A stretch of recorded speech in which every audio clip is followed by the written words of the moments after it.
Assalamualaikum warahmatullahi wabarakatuh. Perkenalkan, saya Gilang Yuda Hendrawan, mahasiswa Universitas Mercubuana Yogyakarta dengan NIM 2005 Kali ini saya ingin mempresentasikan tentang perencanaan sumber daya manusia. Pengertian perencanaan sumber daya manusia. Perencanaan sumber daya manusia merupakan proses untuk menentukan tujuan-tujuan apa yang akan dikerjakan selama periode tertentu dan apa yang akan dilakukan untuk mencapai tujuan tersebut. Perencanaan sumber daya manusia terdiri dari dua hal. Yang pertama, perencanaan kepegawaian atau employment planning adalah menentukan kualifikasi sumber daya manusia yang dibutuhkan perusahaan baik jangka pendek, menengah, dan jangka panjang, termasuk jumlah sumber daya manusia yang dibutuhkan untuk tercapainya tujuan perusahaan.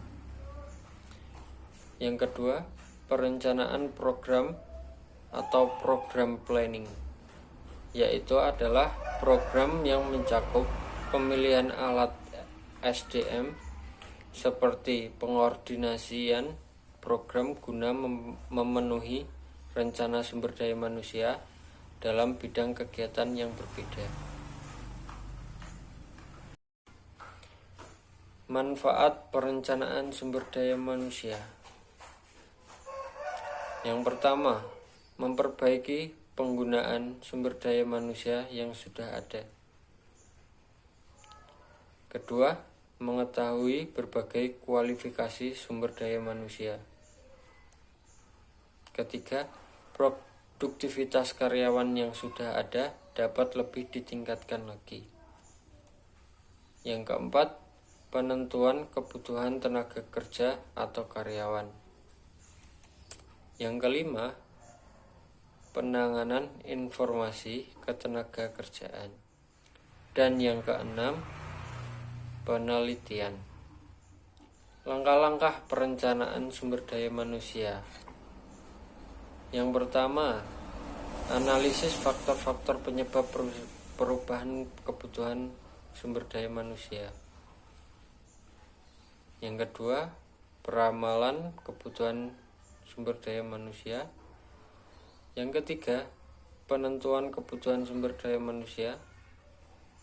Yang keempat, penentuan kebutuhan sumber daya manusia di masa yang akan datang. Yang kelima, analisis ketersediaan sumber daya manusia dan kemampuan perusahaan. Dan yang keenam, penentuan dan implementasi program. Tantangan perencanaan sumber daya manusia terdiri dari dua hal. Yang pertama, tantangan internal, yaitu suatu kondisi ataupun hambatan yang bersumber dari dalam perusahaan dan dalam jangkauan manajemen untuk mengatasinya. Yang kedua, tantangan eksternal, yaitu berbagai hal perkembangan yang berada di luar kemampuan perusahaan untuk mengendalikannya. Hubungan perencanaan sumber daya manusia dengan fungsi-fungsi sumber daya manusia.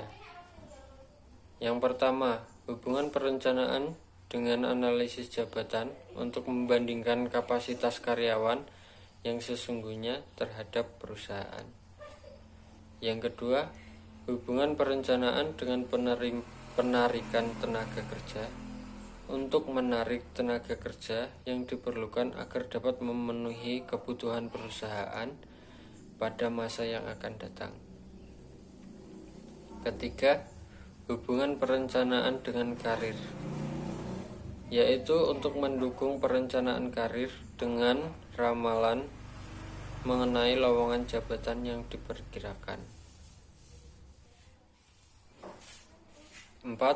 Hubungan perencanaan dengan seleksi untuk memperoleh tenaga kerja yang diperlukan untuk mencapai tujuan perusahaan, termasuk jenis karyawan yang diperlukan.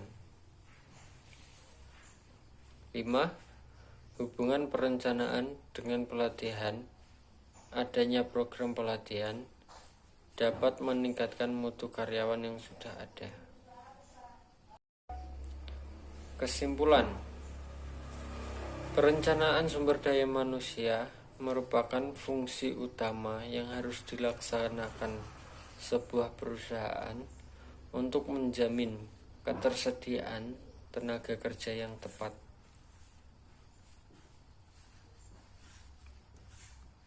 Adapun keuntungan lain bagi perusahaan yang menggunakan perencanaan sumber daya manusia, yaitu pertama, memanfaatkan sumber daya manusia yang tersedia secara efektif. Yang kedua, menghemat ekonomi dan waktu dalam menerima karyawan baru. Yang ketiga, memperluas informasi sumber daya manusia sesuai dengan kegiatan sumber daya manusia dan bagian perusahaan lain.